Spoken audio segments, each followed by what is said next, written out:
জোর করে আপনার জমি বা বাড়ি কেউ দখল করতে আসলো বা করে ফেললো, তখন আপনি আসলে সাথে সাথে কোথায় যাবেন?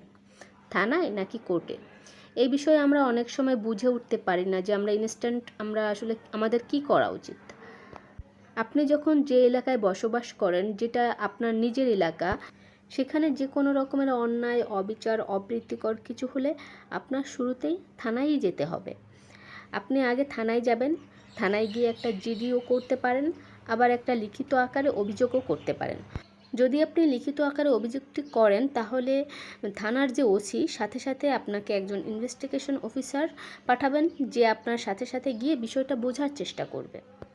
আর যদি এমন হয় যে থানা থেকে ওই সাপোর্টটা আপনি পাচ্ছেন না, তাহলে আপনি সাথে সাথে আপনার এলাকার যে ডিস্ট্রিক্ট কোর্ট, আগে ওখানে গিয়ে একটা ক্রিমিনাল মামলা করবেন এবং সাথে সাথে একটা সিভিল মামলাও করবেন। যেহেতু আপনার জায়গাটা কেউ দখল করতে আসছে, তার মানে আপনার সেখান থেকে উচ্ছেদ হওয়ার একটা ভয় আছে।